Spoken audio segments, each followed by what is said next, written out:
It is round 3 of the Arena Championships, and I'm up against Luca Magni for this round, the last round of draft here. Trying to see if I can get away with my deck being a 2-1 record or a 1-2 record. Those, it's only like 1 win apart, but the feeling you get after like 2-1ing a draft versus 1-2ing a draft is like a pretty big deal. And obviously this is quite an important tournament where like every win just means so much, and getting off to a good start before we move into the constructed rounds definitely matters a lot. So I'm really hoping that I can like eke out a win here against Luca. Luca Magni of Italy, who is a former Rivals member, maybe even MPL, not actually sure. Drafted blue-red, and so we can check out his deck right here.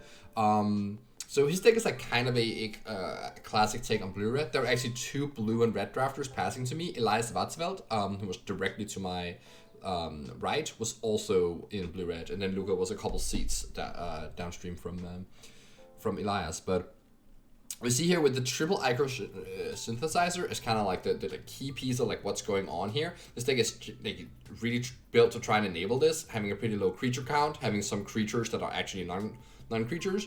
I'm playing even like 2 Furnace Skull Bombs to try and put counters on the synthesizer and make them work as 3/3s as fast as possible. So the rest of the deck is like really about just like controlling the tempo of the game, and so you can like get these live and beat down with those. And you got some removal spells: Volt Charge into Hex Gold Slash, the one Mesmerizing Dose, and a Free from Flesh. This deck is also rareless and careless. It also doesn't look like super stunning, and it's just a classic example of a pot draft with good players. Just like none of the decks are gonna look incredible because we all just snag up the good cards. Do note that there's the 2 Surgical Skull Bombs, so any I can't have my deck be too clunky because otherwise things will just get bounced and I'll just get tapped and so on. It needs to like be a little bit leaner and potentially somewhat aggressive. Like maybe I can punish Luca for not having the best defensive abilities. So that's my game plan here as we move into the match. And I open on a hand here. This is kind of interesting. So can I keep this? I'm on the draw though, and I don't have a teardrop. That's usually like a death sentence in this format. I don't have my second red, but that doesn't really matter. I think the biggest issue here is my troll is not really like easily enabled, and my Centurion could die just off like a Hex Gold Slash.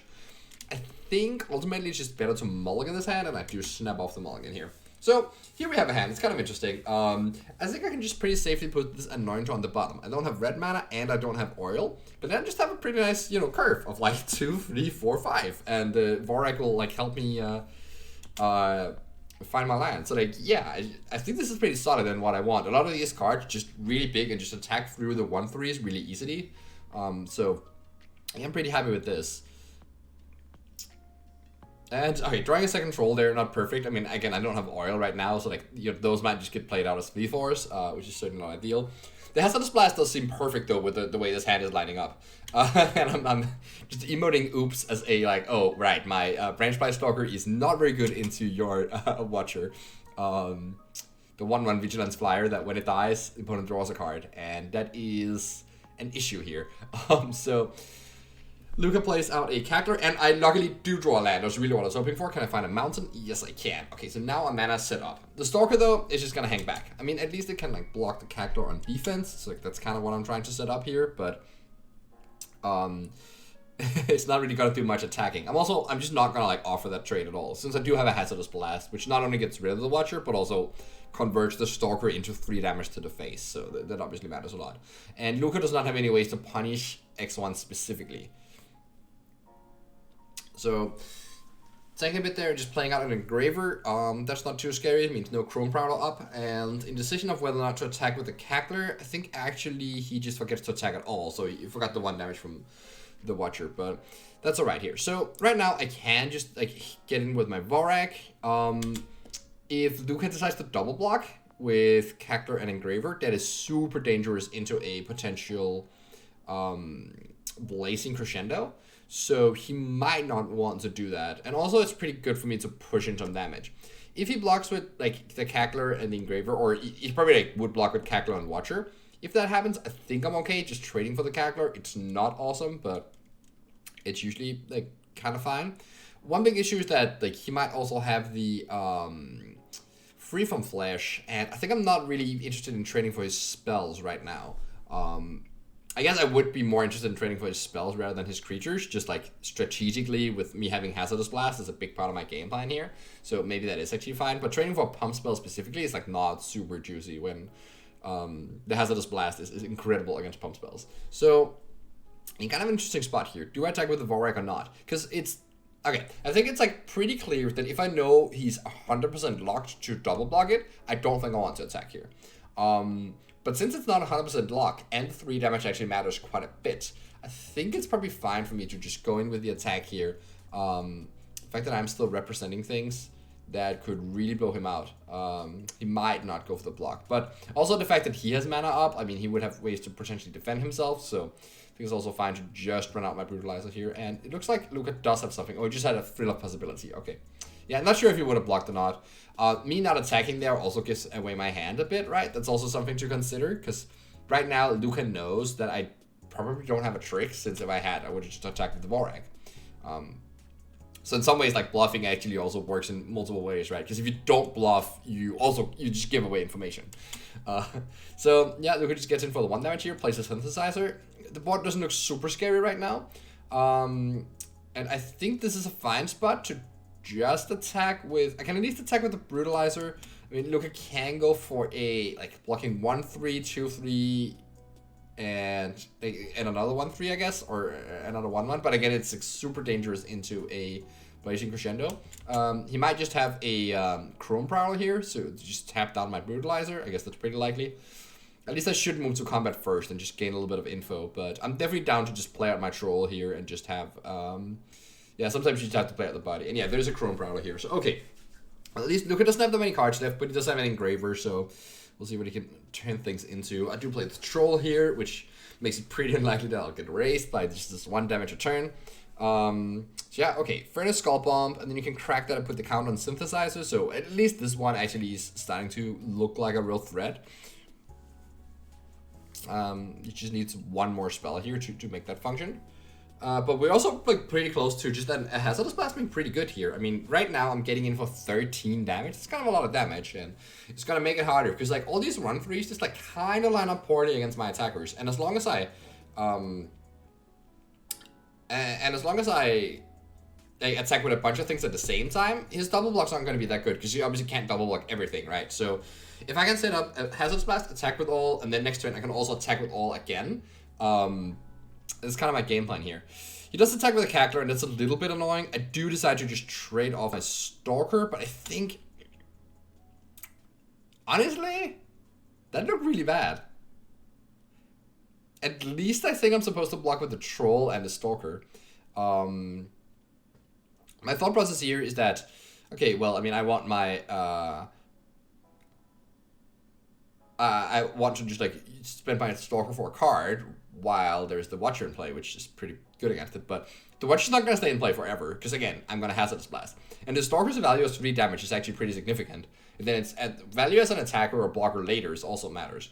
And this attack is a little bit odd, but makes a lot more sense if there's a trick. Especially since this trick would also, like, make the Ico Synthesizer live. So I'm not really sure. As I said, it's not that great to trade my creatures for a trick here. On the other hand, it is my worst creature, and this way the trick is out of the hand, so now I can potentially line up an attack. But not really, because Luca has like a 3/3 and a 3/2, so like my attacks aren't that good. I mean, I guess I could, if I swing with the team, he can like do some trading. It doesn't look that good actually. He would have like a trade 3/2 for 3/3, and then double block my Troll. Yeah, I just don't want to be trading in this spot. I want to cast, build board, cast Hazardous Blast first, and then I want to do my trading. So I think actually the fact that I'm just going to play another Troll next turn, I think actually I can just take the damage here, just take the 5, play a Troll, go up to 18, and then like take the damage again, and then do the blast. And I'm just not close enough to dying, because I have the life gain from the Trolls. But instead of ending up getting super punished by the Cackler, like coming in for extra trample damage, getting an oil counters, like now that's a real big thing. I think I do decide to just slam with my creatures here. I don't give up the Vorak though, but this does mean that my opponent can get a good double block, but I also get in damage that way, so yeah, this is not perfect. It also like is a pretty prime opportunity for this Malchus' Watcher to just jump block. Right, instead, Luca does not want to trade off his elusive creature. I guess that makes sense. But we do just trade off 4 power and only getting for 3.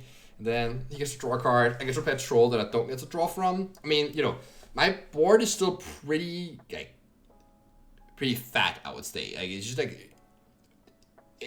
like my stats are just bigger than Luca's stats, which is a good thing going on here. But this Hazardous Blast is looking a lot worse now that I traded off 7 power off my board. I mean, I could put my opponents on 1 life here. It's pretty close to lethal. But maybe I wouldn't really be able to win the race, huh? It's kind of interesting. Alright, so Surgical Skull Bomb here. So is there a land? Actually, bouncing anything here like does not look great, right? My creatures just all have ETB abilities, even though none of them are super impressive right now, especially now that I don't have oil. So, question is, does he want to get in with a Cackler? And he decides he does. So, he attacks for 9 here. That's actually a lot of damage. I can just not win this race, right? I mean, if I take 9 and I cast Hazardous Blast, I take 9 again next turn. So, I just have to go for the double block here. It's not pretty, but at least that 1 is gone. And at least right now on the board, I am winning the race. Lucas ships a land, and yeah, I just crack my Hunter's Maze here and just change my plan a little bit here. I'm just gonna attack with my 6 power here, and drawing the Ruthless Predation is super awesome here. Because right now, Lucas' defenses are down. He used just not have good defensive tools here. I think I should have attacked first in case there is Hex Ghost Slash. No, it's still... Oh yeah, it still has 3 toughness left. Yeah, so Luca just cannot interact with this at all, and... Yeah, just getting a good hit in for 7 there and setting up the blast for later. So this is all not quite following the plan that I did end up straying a bit from. I think that kind of as soon as I decided to block the Kaldatha Cackler the first time with my 3-run, I'm already straying a bit from the plan, and then I made an attack that traded off something else, and I just keep making repeated things that were not playing towards the Hazardous Blast, but it was playing towards being better at winning a race, which maybe works out better for me. I'm not actually sure. At least right now, my position is really good, right? These 1/3s are just terrible against the size of my creatures, and yeah, Luca just has to attack here and just take the damage and go to 4 life. And obviously, if he's at 4 and I played Engraver here, I mean, even if he has a removal spell next turn, I just have lethal with the Hazardous Blast. So that's all looking very good. And I don't think the Hex Ghost Slash will really matter here, but I guess I don't think he'll be able to draw anything to get out of this. And obviously killing a creature doesn't do much. But yeah, I mean, I guess the plan kind of worked. There's a 5/5, which is usually pretty hard for my deck to beat, but because that's a very big size. But yeah, I mean, Hazardous Blast just attacks right through it, and yeah, all right, we get in for lethal here. So that's really awesome. Seeing how my stats line up so much better against his stats is kind of good. His deck has a lot of ways to cycle, which also leads to flooding. And his individual creature quality is not that good, so he does have a couple of 5/5s. I have to be aware of those. I decided since he has all these 1/3s, actually the Centurion lines up pretty well. I just want to lower my curve. I definitely don't want to bring in Dean Golfer here, because he does have the 2 bounce spells, the Skull Bombs.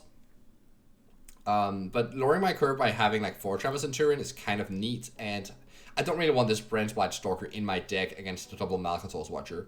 I think actually as the games play out in game 2 and 3, I think he might have bought it out the Watchers. But yeah, regardless, I mean, 3/1 also just trades with the 1/3, right? He's just not as impressive as an attacker. So I think I'd much rather just have the Centurion. The ability to make things unable to block seems good, and I'm even considering as I'm trying to lower my curve and not play 5-drops that get easily bounced. I consider cutting the Sky Warden as well, but I think that's just going too far. I mean, that card is just so good that I can't really allow myself to do that. And also, Carnivorous Canopy is just not that impressive against this deck. He doesn't have that many flyers. He has some artifacts, but it's not really super relevant. I mean, I guess I can blow up a Mesmerizing Dose, but yeah, I don't think it's worth doing. He also he can't bounce the Sky Warden, but he doesn't actually have removal to kill it. And since it's 5 mana, not 4, it's not worth it. Okay, I end up putting in the Adaptive Spore Singer. It's kind of interesting because the Spore Singer is a 2/2, attacks super poorly into the 1/3s, but it's very easy for this one to help something else get pushed through. So I'm not sure this is correct, but I just decided that on the draw I could cut a land, and I just wanted 1 spell, and it seemed like the most impactful one. Not sure about that. I think I just should have had the Branch Blight Stalker, even though I decided that it wasn't going to line up well against Malcator's Watcher, just because if there's no Malcator's Watcher, it's at least a game piece that has relevance.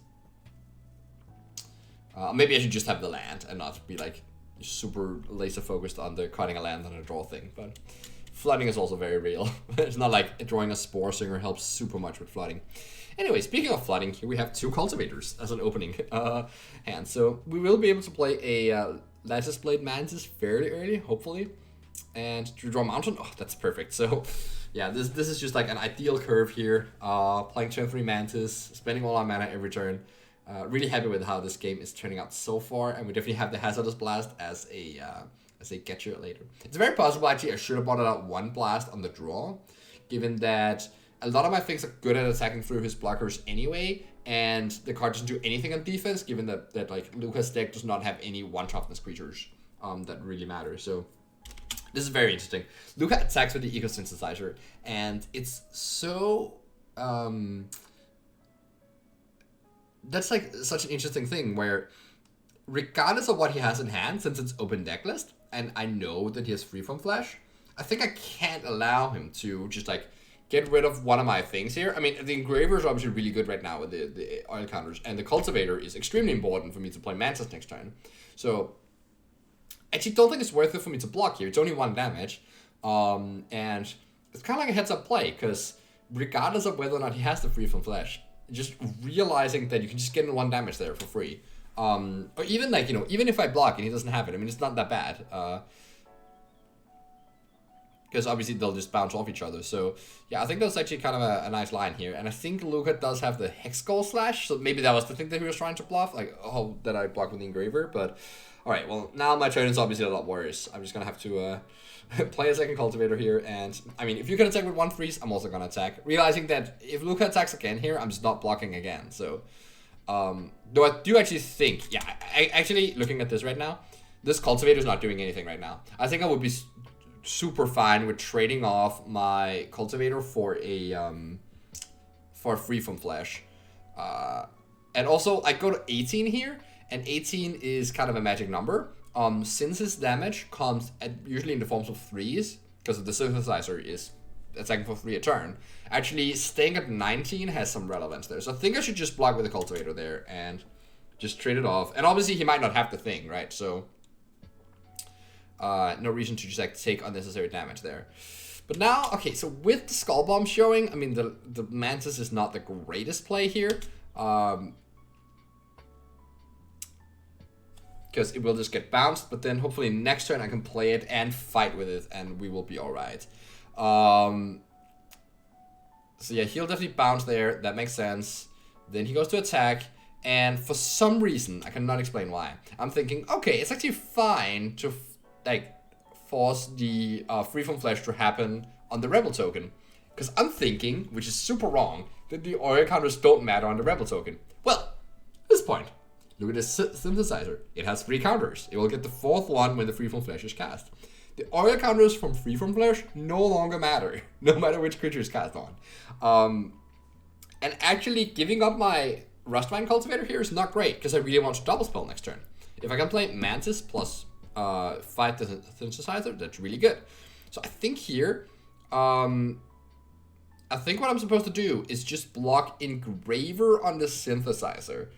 Opponent will probably pump the Rebel token. So I got a 12 life, but I get the pump spell out of the hand, which is important, because if I want to go Mantis plus fight, I need the pump spell out of hand for that to work.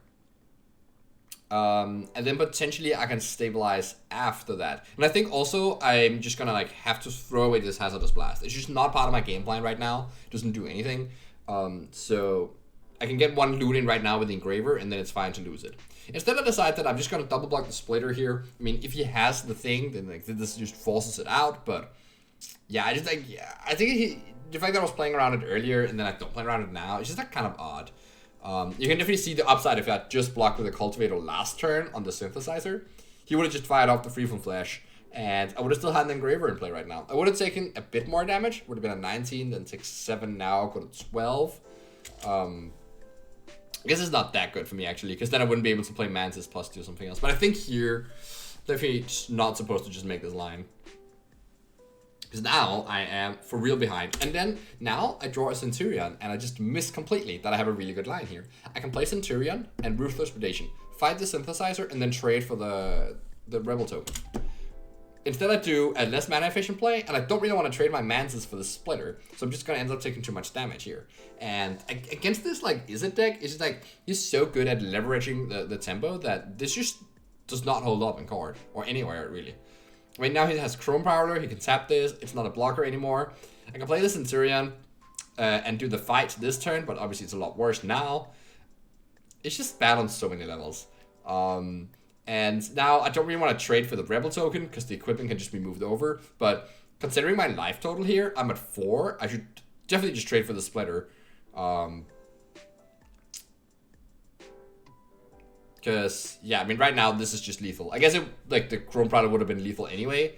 But, yeah, I can attack here, and I'm just dead to, like, any removal. I can, like, hope to draw my way out of it with the Furnace, but this game was just, like, a catastrophe of, like, small mistake to just cascade. And, yeah, now we draw a Sky Warden, and we don't have the requisite mana. At least I remember to play all my lands each turn, but I'm just gonna have to trade off my Mantis for the Rebel token anyway. That was the play that I was too cowardly to make before, and now I'm just going to be forced to make it. I think something that I probably should have realized is that the Volshark Splitter is not as good in his deck because he is very creature light. And so it's actually reasonable for me to be able to trade for everything he plays. And I should have just valued that over, like, valuing my life total. He has a second Thrill possibility, by the way. That means he bought it in a second copy of that one. I think he also... I think he reveals a forest at some point. I don't know if he actually revealed that in the graveyard, but I think maybe he discarded the forest, which meant that he bought it in a Cinderglade Ravager, the red-green card. So that kind of makes sense because 5/5 is a really good body against my stuff. But all right, I mean, I managed to trade, so I mean, as long as I don't die here, I can play out the Resistant Sky Warden. But something that's super interesting is that, okay, I have some info here.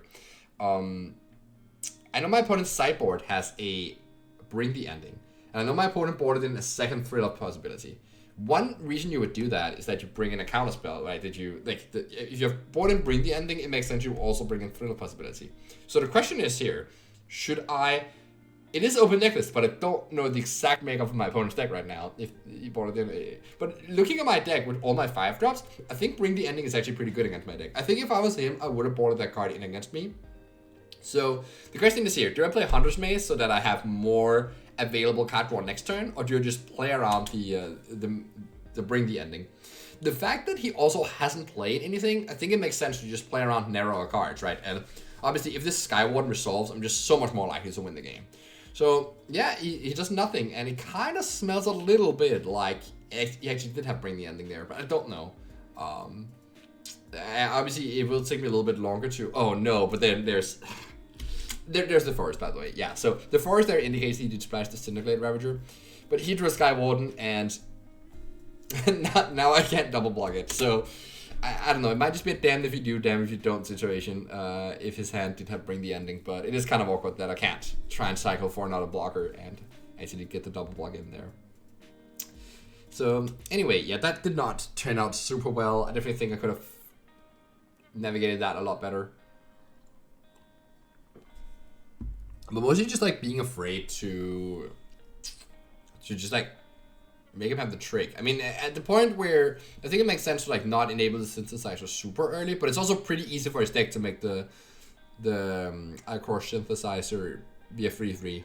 So I just like shouldn't put too much stock into that. Anyways, now we're in the play. I can probably just cut the Spore Singer, add a land, and we can call it the day here. I think actually, like, since I didn't see a single Watcher in this game, and I saw a lot of, like, cards being boarded in, I think it's reasonable for me to assume that a card is actually cut. And that means I can't actually board in my Stalker again. And so, I think it would not be unreasonable for me to bring in the Bright Blade Stronger, potentially still cutting a Hazardous Blast, because again, I mean, the card is just like not super impactful, especially in multiples. Just doesn't do anything when I'm behind. So I think I'm a little bit too attached to that card here, being kind of an issue. But all right, going into game 3, just hoping that I don't mess up the third game as much as I messed up the second here. Definitely, like, these draft rounds have just not been playing my A game at all. At all. But we're trying to see if I can get another win here. And Luca is still fiddling with his sideboard. The amount of time definitely matters. I'm trying to figure out like exactly how he wants to position his deck. Do we get to play first? And the sand is weird.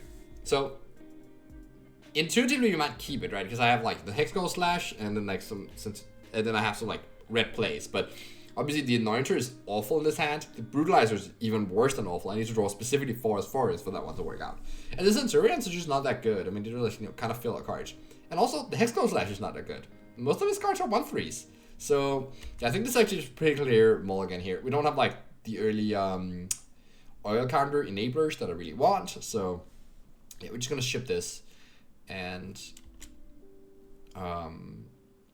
if we can get something better. Okay, this is perfect fine. Yeah, ship a land, and then you have Cultivator and Vorek and the Hex Goal Slash, which is not incredible, but yeah, no, this is totally fine. This I can play with.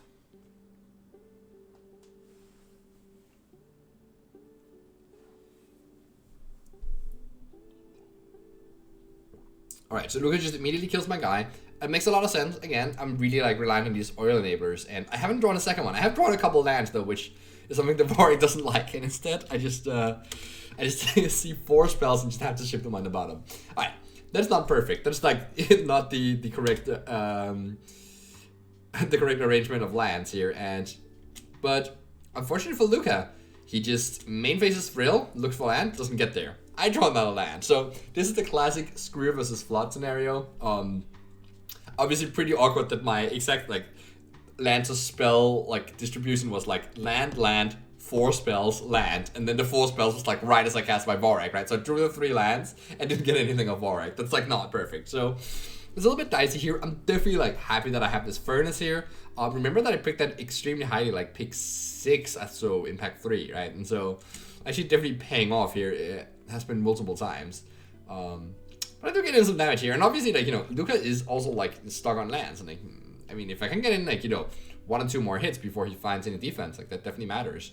He has another Thrill here. Okay, so you're probably gonna hit the land now. And yeah, but Skull Bomb doesn't really matter. I'm gonna crack my land here. If I draw Troll off the top, it's obviously very awkward, but it has to be specifically the top card, right? If it's the next card down, then cracking the land makes no difference. And actually, like, if I had stuff like, you know, another 3-drop or Mantis or anything, 1 further down, then that matters.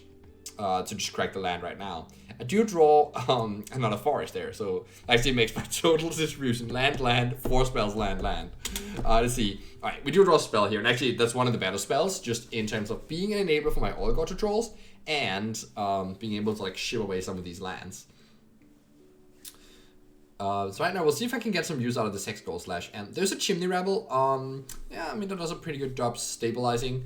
I kind of don't want to attack my Vorek into that, but whew, okay, we do draw an incredible card here with the Sky Warden. So definitely happy to see that. It might just get bounced, but it's alright. I can just redeploy it, right? And I'm definitely not under pressure, so the like Luca bouncing does not really gain him much other than like a little bit of traction and time to develop his hand. But even though he was missing land drops, like the way his deck is built, eventually he will flood.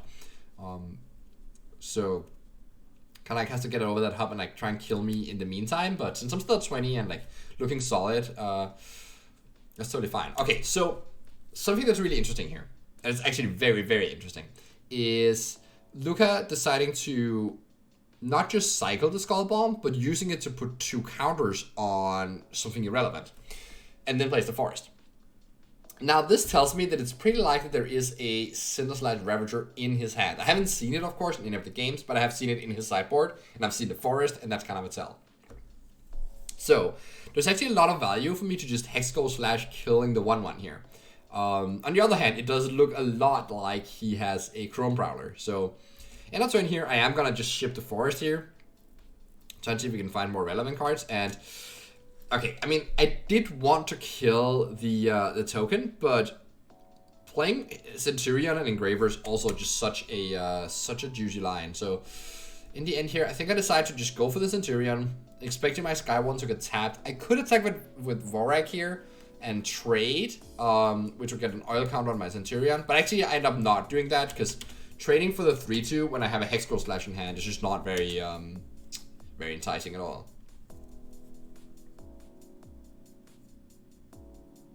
Right now, you can play the second graveyard. We have so much dig power, right? And also, like, he's at 14, and we still have 2 Hazardous Blast in our deck. So, actually, I'm feeling pretty fine here. I can just, like, I mean, right now, I have, what, 13 power in play, and he's at 14. So, as soon as I find the Hazardous Blast, it's almost game over. So, yeah, not feeling too bad here. Even if a Cinder / Ravager comes in here, I mean, it's, like, not really going to be able to attack very well, and yeah, I'll still have a lot of time to find my things. But here's a Resistant Sky Warden. Alright, played with a red mana up. That could mean Hex Goal Slash. That could mean Free from Flesh. It's important to note. I decided not to loot away my Slash. It's definitely like something you have to consider sometimes. Is like engravers are not just loot away land, look for spells. Even in spots like these, sometimes you just have to loot away your spells if they're too low impact. So, but I feel like I'm ahead enough, and again, it is, you know, it's not just a free resource, right? I am gonna run out of Aurel, so. And since the Slash does have a juicy target on the Prowler here, I think it's fine. So, okay, how do I do this now? Well, I think I want to trade my Sky Warden for his Sky Warden. But I kind of don't want to make it, like, super great for him to make blocks here. And this Battle Fist actually, I was thinking about looting it away, but actually if I equip the Battle Fist to my Sky Warden, I can, he doesn't have the obvious double block of like putting the Goblin token and the Sky Warden in front of my Sky Warden, because he has menace, right? He has to block the 2 things. Because then my Sky Warden has 6 power. And the 4 toughness like doesn't really matter, like it doesn't enable him super well. He can make some double blocks, but that's just walking right into my Hex Goal Slash. So I think I could potentially like get him to make a bad block. It's also, I mean, there's a chance he just goes like block with the Chimney Rabble and the Sky Warden. At which point I get to trade Sky Wardens and then deal 1 damage to the Rabble, and then I can use Hex Goal Slash to finish off the Rabble.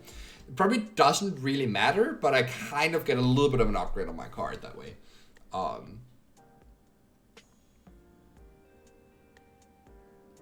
So all in all, we do let the timer run out here, because it's kind of an interesting spot. And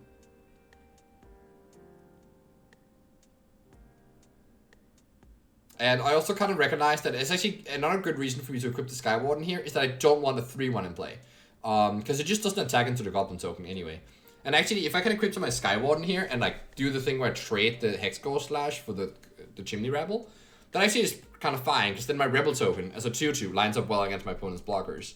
So yeah, this seems kind of fine. Also, trading off is just good here when I have Centurion. Obviously, there's the game plan of like trying to look for Hazardous Blast, but I still have a lot of time. I still have a lot of power, and I don't think I should like put all my money in that basket. Because obviously there is a chance that Luca will be able to diminish my board and or finish me off before I get there. But I can just go for this super nice line here. He didn't have Free from Flesh. Very delicate. And I decided not to equip the Battle Fist. With Battle Fist specifically, it's like pretty important to realize that once you've equipped it to something, you cannot unequip it again. The only thing you can do is move it to something else. But if it's like detrimental on all your creatures, which it sometimes is, you don't want to do it. Another thing is that, again, I'm expecting Cinder / Ravager, and I just don't want an X1 in play. I just want to make sure that all my creatures are nice and healthy at 2 toughness at least. The Goblin token won't matter then, and yeah. Alright, so here we see a Synthesizer. It's very likely that Luca is sitting on multiple blue cards, and he just can't deploy all of them at this point. He definitely doesn't have the Cinder / Ravager, because he would have just played it. But it's not, you know, it's not inconceivable to me that right now, I mean, he doesn't actually have much relevant because he just can't play multiple things. He could, however, have a Voltage Surge. He hasn't had a good spot to deploy that yet. So that's something to keep in mind, and especially with my Blazing Crescendo. I don't really want to just like throw that away into a Voltage Surge here. So how do I attack this turn? I can, well, the 2/2 doesn't really do anything because now the Synthesizer is in the way. It would be nice to just use my Blazing Crescendo to break through that, but again, there's Hex Goal Slash, there's Voltage Surge. I don't really want to run into that if I can avoid it. I can attack with my Vorak and just trade it for the Prowler. This would put a counter on my Centurion. It's kind of nice. Or I can attack with Centurion and Vorak. This would this would like probably like just make my opponent block Prowler on Centurion, but I get in 3 damage that way. So the question is, how much is 3 damage worth compared to a second all count on Centurion? I actually end up attacking with nothing. I feel like it's a little bit too chickeny. That's just too much of a chicken. I think what I should have done here is attack with Centurion and Vorak. I guess if I attack with the Centurion, he just trades Prowler for Vorak and he double blocks my Centurion. And then I can use my Crescendo, but I'm just running into the possible removal spells there, so it's not actually that good. Yeah, I don't know. Maybe just attacking with Vorak is fine though, because getting the count on Centurion definitely matters, but there's also a chance here that if he has like Volta Surge that he just like uses it on the Vorak. I guess not, right? If he has Volta Surge here, he'll definitely just use it on Centurion. So I think trading off my Centurion has a lot of value. Because then he might Volta Surge my pig, and that's really what I want, right? I just want to like trade my Blazing Crescendo for a real card. So yeah, he uses it there, gets to proliferate, so the synthesizer is getting better, and yeah, that's not quite good, but I'm at least happy that I didn't walk into it. That I didn't just use my Crescendo into the open mana. Now, I mean, he doesn't have a Volta Surge anymore. I don't have to play around that. So, let's attack with a Prowler here. And I'm sensing... Okay, so I could have blocked with a Vorak here and use my Crescendo. And that's like, you know, I'll get you. But it's a weird attack, and it smells a little bit like a combat trick here. So, okay, let's consider that he drew a Free From Flash here. How does my blocks line up that makes sense? Well, I could just block with a 2/2, and then he uses Free From Flash, and then I can like go, haha, Blazing Crescendo. And we still trade, right? So we just, but in that way, I turn my Blazing Crescendo into a real card. I get to trade for the Prowler, and of course I draw a card. I can also do the same thing, but with the Axiom Engravers. So the question is like, how much do I value my token? Because if I double lock with 2 Axiom Engravers, he's definitely forced to use something. I think actually the correct block for me here is just block with a 2/2. I think I value my my Axiom Engraver with 2 oil on it. At this point, that's actually super valuable, right? Because that means like, you know, any land I draw is just not going to be a land. I think that's just very valuable. So I think here, I end up double blocking with the 2 Engravers, because I thought that would like be the most, like the biggest chance that I could like force him to use it. But it's not like I'm blowing him out by using the Crescendo. The only thing I'm doing is that I'm just trading for the Prowler. I'm not like 2-for-1ing him with it. I mean, I am 2-for-1ing, but I'm not 3-for-1ing with it. So I think I'm just supposed to block with the Rebel token there. He goes for a pump spell, and then I can use my Crescendo. It just seems a lot more reasonable. But I do go for this. Yeah, again, just like the Rebel token just matters less than the Engraver. Because also with the Synthesizer in the way, like the Rebel token just doesn't matter. At least if I have to use my Crescendo right now. The Rebel token doesn't do much anyway. So yeah, I do use it here. And let's see what we hit. Okay, we hit a Troll. So at least I still have the other Engraver with with a counter on it. So like this Troll will like leverage and get me deeper into the deck. Hopefully it doesn't bring the ending. But if he's stuck on blue, maybe he has to like play another blue card right now. We'll see. Maybe it's finally the time for the Ravager. It is the Cinder/Ravager. Okay, well, luckily I calculated for that, we'll say. But yeah, the 5/5 is definitely big. That means that my attacking is just not happening anymore. And now we're just back to the plan it was before of trying to dig towards Hazardous Blast. But instead of having an Engraver with 2 counters on it, which is perfect for digging towards Hazardous Blast, I just have a useless 2/2 that doesn't attack and doesn't block well. And it only has 1 more power than the Engraver anyway. So yeah, definitely an issue. But Troll into Troll is a pretty good start of this comeback train here. And having the Troll and the Vorak means that the Ravager also just can't block very well. Oh, there was another really good reason to trade off my Rebel token. My opponent has 2 bounce spells that draw a card in their deck. Yeah. Not blocking with the Rebel there was just wrong on so many levels. That's actually, I don't think I realized quite in the game like how bad that was. And yeah, he just bounces my guy. Finds the second forest. I think he's just splashing literally off a couple forests. But since he has a lot of velocity and expects the game to go long, that's totally fine. Anyways, I still can't attack here, but the Synthesizer is live, but I'm getting 3 life return with the Troll, so I still have a lot of time trying to find what I need.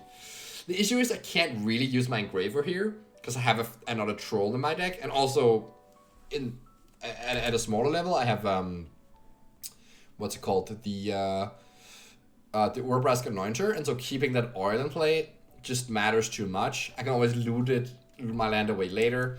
I have a march, so I think. Oh, I actually end up using it. Wow. Oh man, must be really bad, huh? I just don't think that's correct there. The fact that I can draw Troll or the Anointer, because Anointer's pretty good here. I mean, I can equip the Battle Fist to like a Vorag or something, attack with it, and if he blocks with Ravager, I can then just kill it with my Anointer. So like having one oil here matters a lot. And again, I can just loot it away later. Yeah, he had a couple lands here. Could have turned that into something with. All right. Anyway, all right. All complaining done. I drew an incubation sack. That's kind of perfect here. Now we can just, keep adding to the board here, and it's actually very possible that depending on how much gas he has, I can actually kind of like go around, and just like kill him without the hazardous blast. But oh man, and another troll here. So right now we do have 8 mana right now, which is kind of awkward. I think I can try and make a token now, and then next turn I can play Troll, and if I've drawn an untapped land in between, I can like go Troll plus make another 3/3. And I think that's just better use of my mana. I'm not really close to dying here, and I just want to go as wide as possible, as fast as possible. In a couple turns here, we're just going to be able to Alpha Strike. It's not going to be lethal, but we can do it over 2 turns. And I actually equipped the Engraver for not much of a reason. I guess it's probably fine, but yeah, I mean, he's just forced to attack it with a Synthesizer. He definitely has something, but as I said earlier, the way his deck is built, it's actually pretty easy for him to flood as we get to this point of the game. Remember that he missed his 3rd land drop all those turns ago, but between like all the tormenting voicing and like skull bombing and so on, like it's just inevitably happens. And again, his creatures aren't just like, if you can't kill me with Synthesizer before he floods out, I mean, this will just likely happen. So yeah, definitely like fine to like not be not in a super worried spot here. Sounds like he has a removal spell on my Troll. That's fine. That dampens my ability to Alpha Strike, but I'm still looking okay to do it. Oh, and there's the Anointer. Okay, so that's interesting. I can use the Anointer to kill a token, but I think, yeah, okay. So what I end up doing here is just play the Troll, try and hit the land, and then I can play Anointer as well. Because the issue is that if I play Anointer and make a token, then I don't have any more oil. So I have to play the Troll now before I use the last oil of my sack. So I think it actually makes sense to do it this way. And now I can play the Anointer and take care of the Goblin token. Kind of regret that the Battle Fist is not on one of my 3-power creatures, so I could get that attack in. But still, killing the Goblin token actually matters quite a bit here, because that's a chump blocker, right? That's 3 life. I essentially dealing 3 damage to the face here with my Anointer. And, alright, so now Luca sees himself forced to use the Prowler, because as we add up the damage here, right, I have what, like 9, 12, I have 14 damage. The Ravager blocks 1, and then he goes to 3 life here. So he has to like spring the Prowler now and tap something. But unfortunately, Luca misclicks and taps the wrong Troll. He taps the one that I just played. So I can still make my attack here. The Prowler will trade for 3/3. The Ravager will eat a Troll, and he'll take 8 damage, go to 6. So I have to then determine, okay, he'll be left with a Ravager and a Synthesizer. So that's 2 blockers. And he'll be at 6 life. And I will have, I won't have the Vorik and I won't have this Troll, but I'll still have these 4 creatures plus the Engraver. Right, so next turn, if he bricks, I just attack for lethal, right? I have 8 damage going through. If he has a blocker, he will just go to 1 life from like this Engraver attacking for 2 and then a 3-power creature getting in. He would be at 6 life. And then I make another like token, and it's just like so hard for him to get back from that. He has to trade off his Synthesizer. So even if his blocker is like something that can actually trade, it doesn't really matter much. So yeah, now since he tapped the wrong creature, I'm actually able to just attack through here. I think I would still be in a pretty good spot to win regardless. I don't think I was like reliant on Luca making that misclick, but it certainly does help, right? Otherwise, I think I just wouldn't be able to attack this turn, but next turn I would make a really big attack. And actually, next turn I would already threaten lethal if he bricks, right? No, I would only get in for 11 damage. All right. But still, I mean, yeah, that's a lot, and he would have to trade off stuff, and it still like looked pretty bad for him. But it is kind of buying an extra turn. So yeah, after considering like, okay, well, which card could you have in hand? Which cards punish me? I do remember that I'm leaving myself with only one blocker. Try to check if there's like an act of treason thing that can punish me here, but it's just not enough damage to actually kill me. I hope. It would be 15 damage, yeah. So, like, that's actually fine. I don't even know if he had it in his sideboard, but anyway, he does get an attack for 5 there, but I think that's okay. I mean, we can probably manage with that. And he just passes. So, if he has nothing here, I will just win the game by the Alpha Strike. He has no more Chrome Prowlers. He has only the... I think he still has a Hexgo Slash, but the Slash... I guess he can use the Slash on... He can use it on my Anointer, and then block and go to 1 life.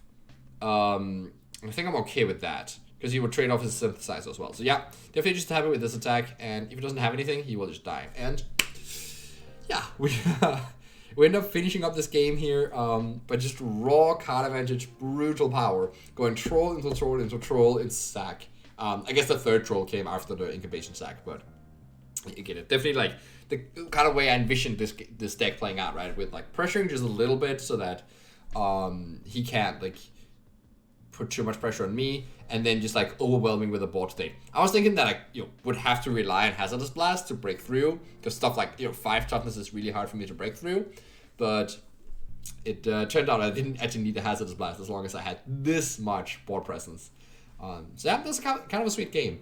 A lot of cool stuff going on there, and